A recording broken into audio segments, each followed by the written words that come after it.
Good morning, everybody. How are you? It's my pleasure this morning to introduce Chuck Marinec.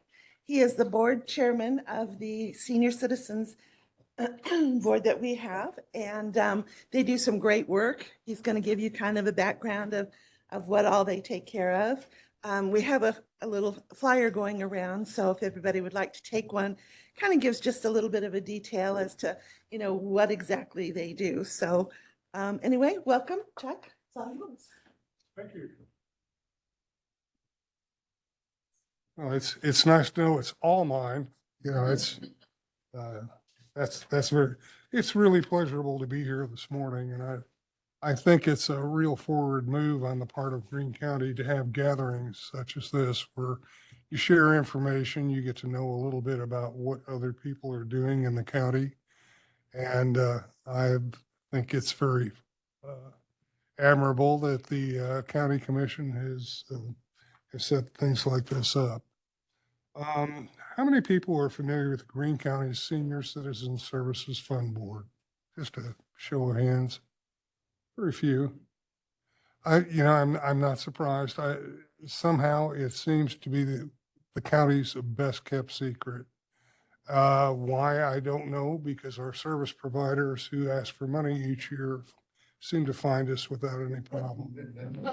But, anyway, in the beginning, and I'm not going to start with in the beginning, there was the heavens and the earth, but maybe just the beginning of the senior board and its origin.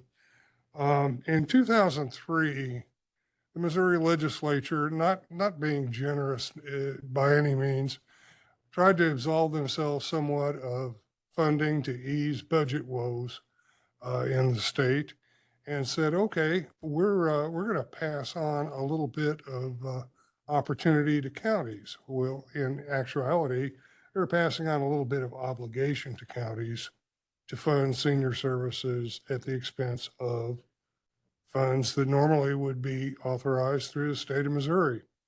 But nonetheless, the law was maybe mixed as far as intention, but it turned out to be a great law as far as having revenues that are dedicated to seniors that live within our jurisdiction. The levy initially it was based on a tax of 5 cents per $100 assessed value of property.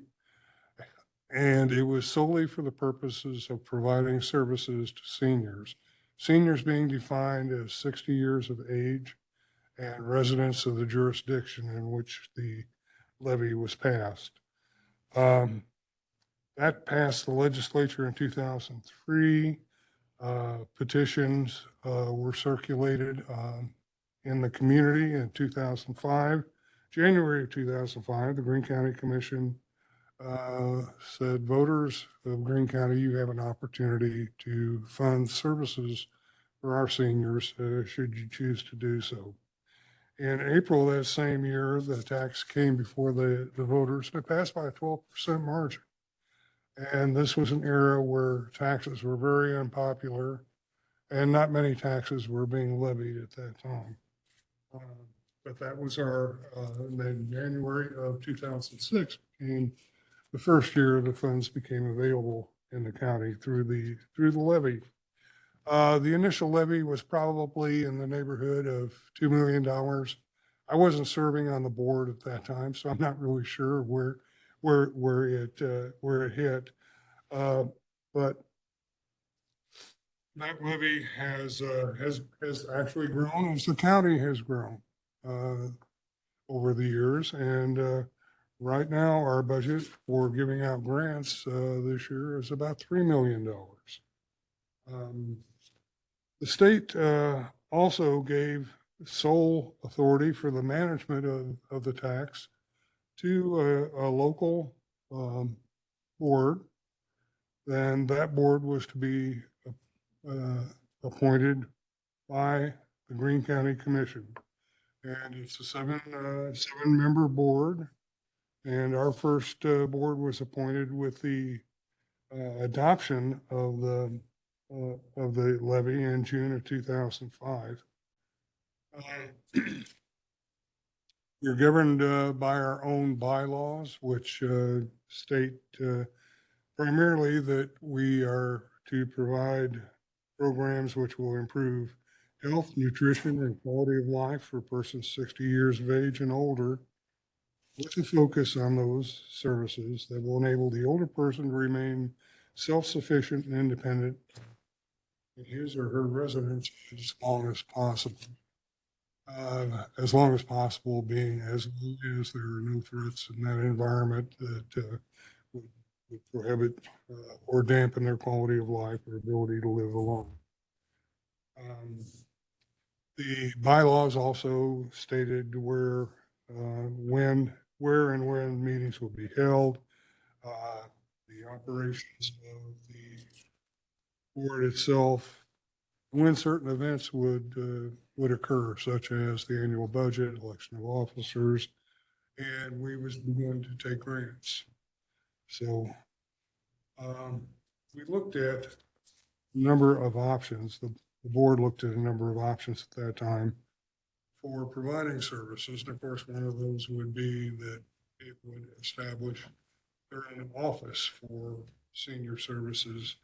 And it was felt that that really was the most cost-effective way to get the maximum number of dollars out for seniors in the community. So it was decided that we would provide grants to existing service providers within the county to provide those services on behalf of the board. So we take applications each year, and that application process usually starts around the time that our fiscal year begins, which is January 1st. And in order to keep the administrative costs down, we look at other providers who already have the staffing capabilities. The overhead general management and coordination of these programs is already taken care of through other sort of funding sources. So the money that we're able to provide to the providers then is almost 100% delivering services to seniors. And it has been the most effective program I think that you can imagine. Less than 1% total dollars on the levy that goes to administration of the program itself. We're a very active board. We do a lot of the diligence for the program ourselves.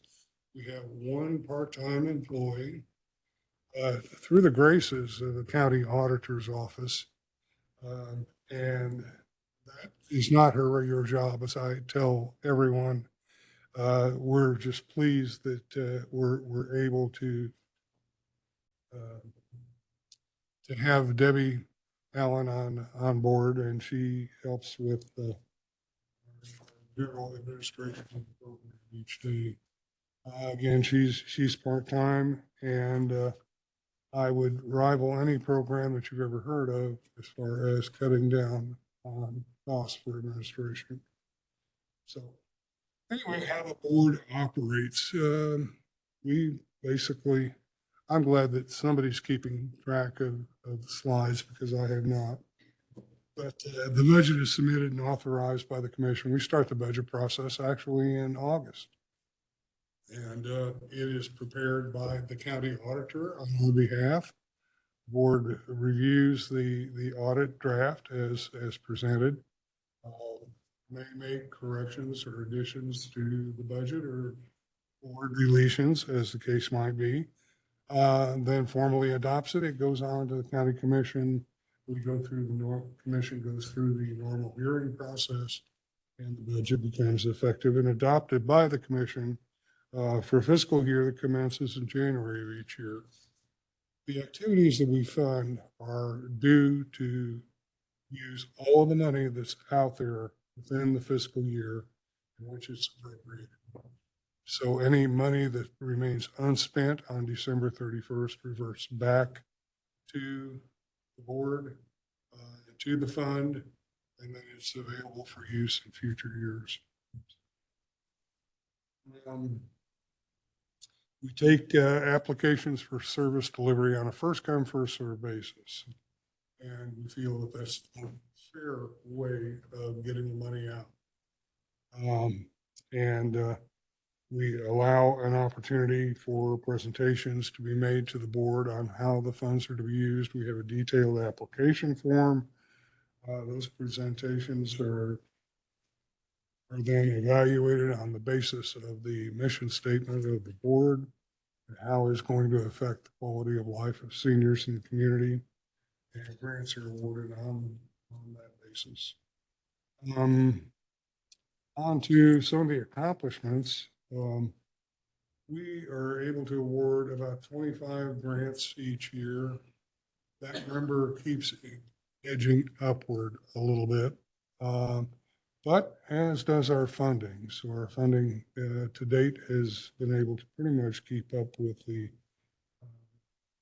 grant activity that's requested as far as funding. We provide in-home services. That could be anything from helping someone dress in the morning to meal preparation, whatever might be required in the individual household. Transportation to and from the doctor, again, quality of life. There are other things. We made transportation available to shopping for county seniors, home safety and repairs. There's a big emergency repair program that's being run to the tune of about $100,000 this year by Habitat for Humanity. That program has also been administered in the past by other agencies. Habitat is the current provider. Meals and food. We provide funding for food for the senior centers. There are 7 senior centers in Greene County: Northview, Southside, Rogersville, Republic, Stratford, Fairgrove, and I'm forgetting the 7th. What's the 7th, Debbie? And the Ash Grove Central. Thank you. Legal services, legal aid has asked for an annual grant in the neighborhood of $60,000. I would like to call your attention to the handout this morning. Again, keep in mind that we keep our administrative costs to a minimum. It doesn't cost too much to produce that one piece of paper.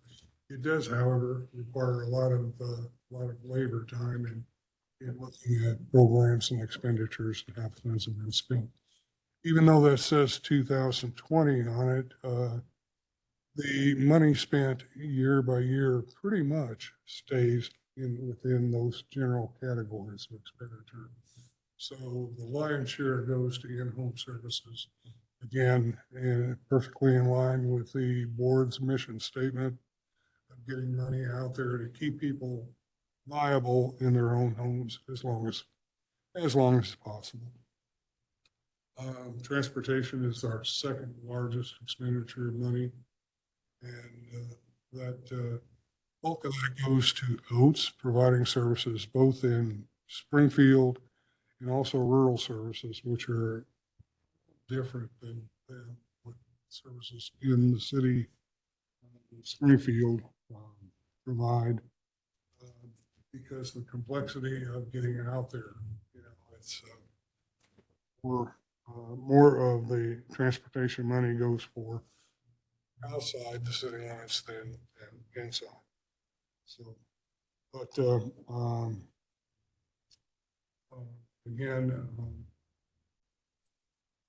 I think that the board has have an excellent board at the present time, and I'm very fortunate to have been the chairman for several years. Our board also consists of Denny Pilot, who was an initial appointed member of the board. I can't tell you how important that institutional memory is, John. to have on hand. Our treasurer is Joyce Munden, secretary, Joyce Munden. Other members of the board are Mike Youngers, Robert Thurman, Judith Billings, and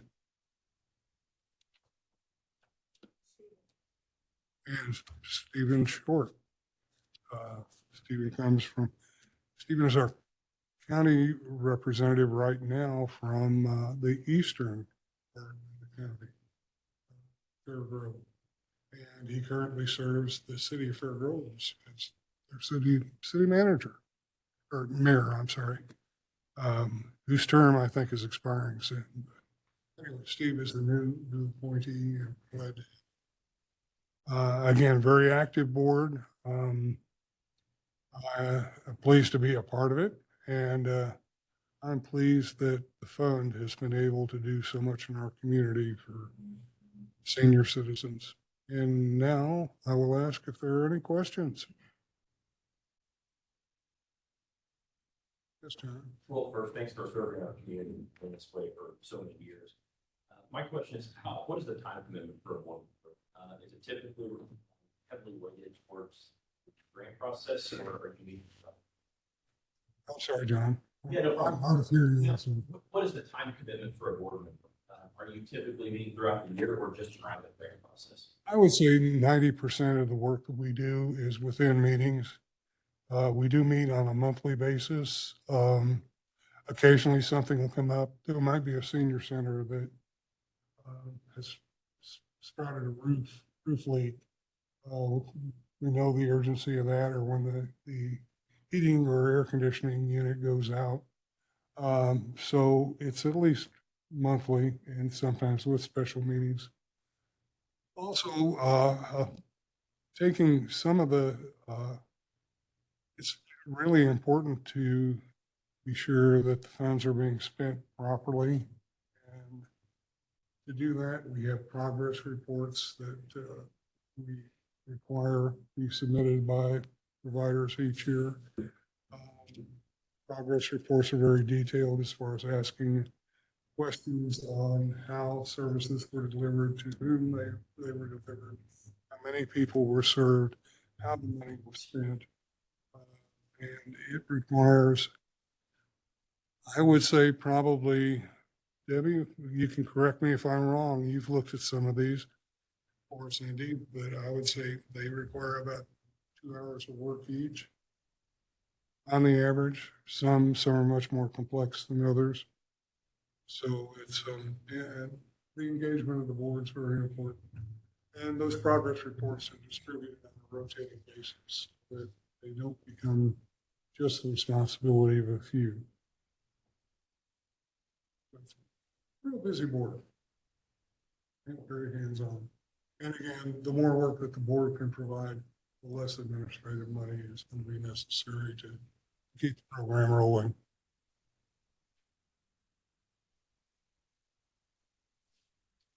So the commission appoints the board members. That's correct. For your Obviously, anybody who would be wanting, any organization that provides these services in the community comes to you for, maybe makes a presentation or an application for grants.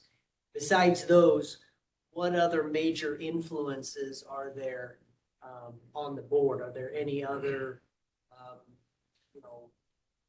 state influences or political influences or other, I things that you have to deal with just besides the agencies wanting some of the money? one thing I think the state did right was allow the board autonomy. We can escape any political chaos that may arise in the county. And we look at our mission simply as delivering services to seniors, and we try to keep all of the politics and everything away from that arena. And I think, particularly some of the smaller, more rural communities, there might be a tendency for commissions to look upon that as a pot of money that might supplement road and bridge work or other activities. This is a dedicated fund by state statutes. We try to maintain that integrity. Other than the ad valorem taxes from the county, are there any other funding sources? Does the state still have a line item? The state still funds senior services. They do have a line item. However, the attempt, I think, on the part of the state was they would diminish that role.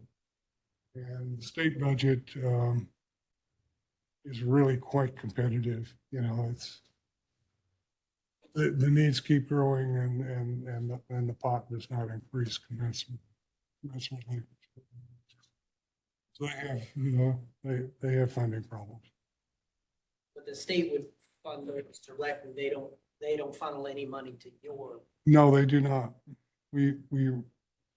The only outside money we receive right now is a $40,000 annual contribution. I'd be remiss if I didn't mention that, but the Community Foundation has given the board $40,000 each year for as long as I can remember. And that becomes part of our distribution for services. The only stipulation that the Community Foundation puts on that money is we look at programs and activities that are either new and innovative in nature, new or innovative in nature. Some of the programs that we have funded with that $40,000 has been the Give Five program, currently administered by the United Way, the Ozarks, and the matinee program for the Glories Theater. Has anybody gone to a matinee? Well, if you're a senior in Greene County, it's free. And that's one of the things that we want to do is improve the quality of life. It's a very innovative program. I understand they have this audience interaction, you know, during the matinees that is, it just really draws people in and is really stimulating people. They have trivia questions and things. It's a real treat. I've actually heard from a couple of people who had no idea about funding source or the fact that I might have some knowledge or involvement in the matinee program. And so it's really interesting. Get an opportunity to go. How do you get the word out to the senior demographic? Are your grant recipients the ones that typically get the word out, or do you have any type of outreach to try to let people be aware of the services you have? You know, we don't. It's pretty much by word of mouth, and it's been very effective by word of mouth because we see new requests each year as we go.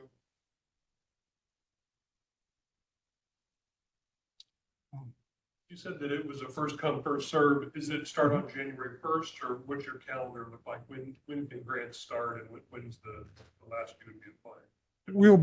We'll begin to take applications and look at projects in November of each year for the upcoming fiscal year. We probably look at maybe a half a dozen or so each month until the money pretty much runs out. Well, although last year we had enough money to fund activities through the entire year. I think maybe we had just a couple $1,000s left over, not hardly anything. So it's worked out well so far, just operating on a first come, first served basis. And that does have, if you get into a competitive grant process, we have an annual cycle or a regular cycle, you wind up missing the emergencies that might come up, number one, and you also have a greater need for administration because you'll have to have a process for evaluation of the projects and comparing those projects with other projects. that you might have at the same time. So again, it keeps the administrative costs down. And we have Debbie on a part-time basis. And Debbie, thank you for what you do for us. You do a great job. I know in other similar grant type situations and funding that that the funding go to organizations that specifically only service Greene County, because that's the Greene. That's County correct. Act. So I'm sure some of the organizations you work with, their reach may extend beyond the county. Do you have to have that hard line rule that says, okay, we will grant this money to you, but you have to be able to demonstrate that it was used for services within Greene County, not just in general beyond the borders of Greene County? Does that have to be a rule with you guys? Absolutely. Hard and fast. It was the residents of Greene County that voted a tax upon themselves to serve seniors who are residents of Greene County. And that's state law. Do any of the collar counties around Greene County also have this fund? All but one. I think it might be Lawrence County that does not. The Greene County levy is the highest in the state, by the way. That includes also St. Louis City, which is a county within a city. So they're isolated as far as Missouri statute is concerned. So they are their own county as well. Clay County, I think, is second. They're pretty close. Pretty close. I think that says a lot about the Springfield economy and how well it's done over the years. Springfield area economy.